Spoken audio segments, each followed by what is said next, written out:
रुक करेंगे अगली खबर की ओर, जहां बहुजन समाजवादी पार्टी की अध्यक्ष मायावती ने मंगलवार को केंद्र और राज्य की सत्तारूढ़ सरकार पर निशाना साधते हुए कहा कि ताबड़तोड़ उन्होंने घोषणाएं कर दी। शिलान्यास और आधे अधूरे कार्यों का उद्घाटन करने से किसी पार्टी का जनाधार बढ़ने वाला नहीं है।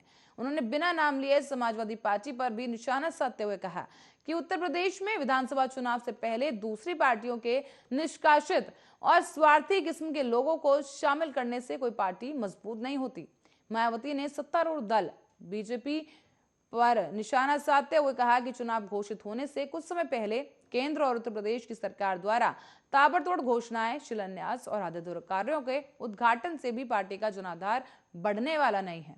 राज्य की जनता अभी अच्छी तरह से समझ चुकी है। मैं प्रदेश की जनता को ऐसे सभी हथकंडों से सावधान रहने की अपील करती हूं। प्रधानमंत्री नरेंद्र मोदी ने सोमवार को वाराणसी में काशी विश्वनाथ धाम के नए स्वरूप का लोकार्पण किया और हाल ही के दिनों में भाजपा के नेतृत्व वाली सरकार ने कई योजनाओं का लोकार्पण उद्घाटन किया है। ऐसा समझा जाता है कि मायावती का इशारा इसी तरफ था और पिछले कुछ दिनों में समाजवादी पार्टी में बसपा के पूर्वांचल के ब्राह्मण वर्ग के नेताओं को शामिल किए जाने पर मायावती ने किसी पार्टी का नाम लिए बिना ही कहा कि राज्य में विधानसभा चुनाव से पहले दूसरी पार्टियों के खासकर निष्कासित और स्वार्थी किस्म के लोगों को शामिल करने से किसी भी पार्टी का जनाधार बढ़ने वाला नहीं है।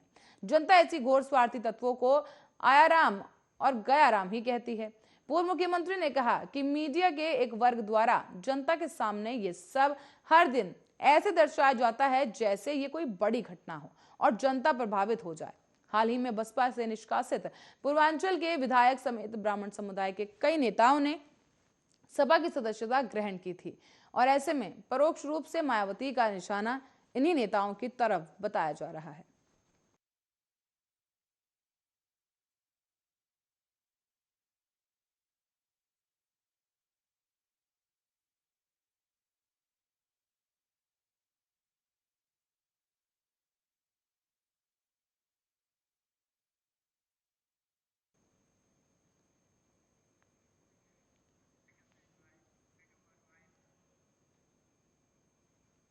और बढ़ेंगे अगली खबर की ओर, जो कि बहराइच से सामने आई है। बहराइच में जिला सहकारी बैंक कर्मी बैंक मेले को लेकर आंदोलित हैं। दरअसल कोऑपरेटिव बैंक स्टाफ एसोसिएशन के बैनर तले जिला सरकारी बैंक के कर्मियों ने प्रदर्शन किया और सहकारिता मंत्री मुकुट बिहारी वर्मा के खिलाफ नारेबाजी की। उनका कहना है कि जिला सहकारी बैंकों के शीर्ष बैंकों में कूट रचित विलंबन से क्रोशित हैं। उत्तर प्रदेश में स्थिति 50 जिला सहकारी बैंकों की 1300 शाखाओं के साथ उत्तर प्रदेश राज्य सरकारी बैंक में विलय के नाबार्ड के वर्ष 2017 में दिए गए सुझाव और उत्तर प्रदेश शासन द्वारा IIM के प्रोफेसर विकास श्रीवास्तव की अध्यक्षता में अक्टूबर 2018 में गठित की गई उच्च स्तरीय कमेटी की साल 2019 में शासन को प्रेरित रिपोर्ट पर प्रभावशीलाओं के साथ हुई सांठगांठ के तहत प्रदेश सरकार द्वारा 2 वर्षों से भी निर्णय न लिया जाने से शुभ जिला सहकारी बैंकों के कर्मी आंदोलन कार्यक्रमों को अंजाम देने के लिए तत्पर हैं।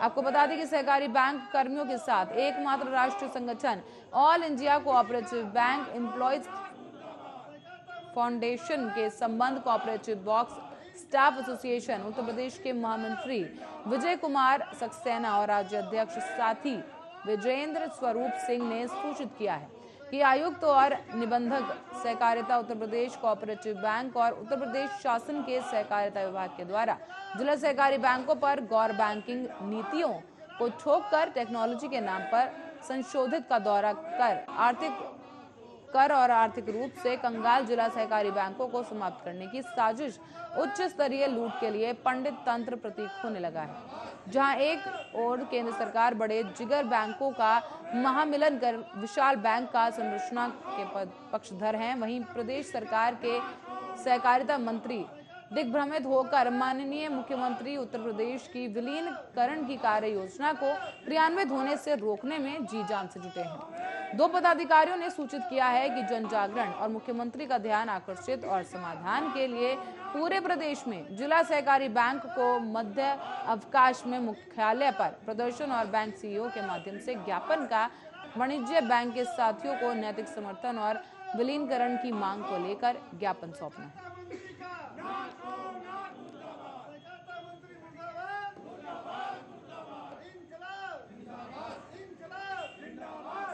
तो वहीं कभी मायावती के करीबी रहे उत्तर प्रदेश के पूर्व कैबिनेट मंत्री बाबू सिंह कुशवाहा ने जन अधिकार पार्टी बनाई है। बातचीत में उन्होंने कहा कि भाजपा को हराने के लिए लोग विकल्प की तलाश कर रहे हैं। उन्होंने कहा है कि भाजपा को कांग्रेस और सपा हरा सकती है। उत्तर प्रदेश का हर राजनीतिक दल अपने हिसाब से अपनी पार्टी को बढ़ावा देने में लगा है। ऐसे में समाजवादी पार्टी की बागडोर अखिलेश यादव के हाथ में है, वहीं कांग्रेस की डोर प्रियंका गांधी ने संभाल रखी है। भारतीय जनता पार्टी के लिए योगी और मोदी के साथ संग लगा हुआ है, तो वहीं छोटी छोटी पार्टियों के लिए भी उनके नेता भी दिन रात मेहनत करने में जुटे हैं। कभी मायावती के करीबी रहे उत्तर प्रदेश के पूर्व कैबिनेट मंत्री बाबू सिंह कुशवाहा भी अपनी जन अधिकार पार्टी के लिए माहौल बना रहे हैं। बाबू सिंह कुशवाहा ने कहा कि अगर भाजपा को हराना है तो बड़ी पार्टियों को भी बड़ा दिल रखते हुए छोटी पार्टियों के साथ लाना होगा। उन्होंने समाजवादी पार्टी, बहुजन समाजवादी पार्टी और भाजपा पर जमकर निशाना साधा। उन्होंने कहा कि देश में हर समाज के व्यक्ति को ध्यान में रखना होगा कि जिसकी जितनी संख्या भारी उसकी उतनी हिस्सेदारी। इस जैसे पैटर्न पर काम करना होगा ताकि समाज में किसी की उपेक्षा ना हो। बाबू सिंह कुशवाहा ने आगे कहा कि भाजपा को हराने के लिए लोग विकल्प की तलाश कर रहे हैं।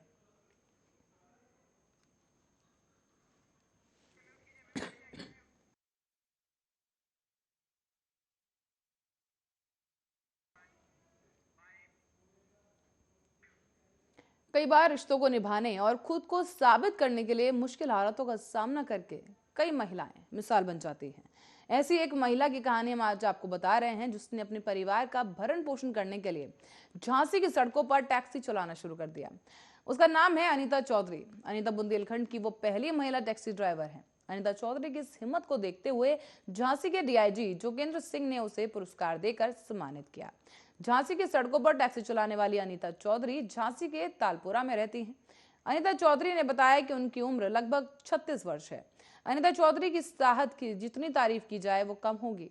अनीता चौधरी ने बताया कि उसकी शादी 1999 में हुई थी और उनके पति कोई खास काम नहीं करते थे, इसलिए परेशान होकर वो आगे आई और खुद काम करके अपना परिवार चलाती हैं। अनीता का कहना है कि शादी के बाद वो काम करने घर से बाहर निकली और समाज की परवाह न करते हुए ईमानदारी और लगन से डिस्पोजल फैक्ट्री में काम करने लगी। करीब 10 साल उन्होंने वहां काम किया। सुपरवाइजर से कहा सुनी होने पर उसने प्रण लिया कि वो स्वयं का काम करेंगे, किसी की नौकरी नहीं। अनीता चौधरी ने झांसी शहर की सड़कों पर टैक्सी चलाने की ठानी और किसी की परवाह ना करते हुए उन्होंने टैक्सी चलाना शुरू किया। जब वो टैक्सी लेकर सड़क पर निकली तो समाज ने इसका विरोध किया, लेकिन उसने हिम्मत नहीं हारी और आज वो टैक्सी चलाकर काफी खुश है। अनीता का कहना है कि वो अब इस काम से बेहद खुश है और सुबह से लेकर शाम तक वो टैक्सी चलाकर 700 से लेकर 800 कमा लेती हैं और अपने पति और 3 बच्चों का भरण पोषण करती हैं। अनीता का यह भी कहना है कि घर की परेशानी के कारण मैंने एक ऑटो फाइनेंस कराकर चलाना शुरू किया। लोगों ने बहुत ताने मारे और मैं घर आकर रोती भी थी, लेकिन किसी को अपने आंसू नहीं दिखाए। मेरे छोटे बेटे ने मेरा बहुत साथ दिया और अब मैं महिलाओं से कहती हूँ कि महिलाएं अपने आप को कम ना समझें।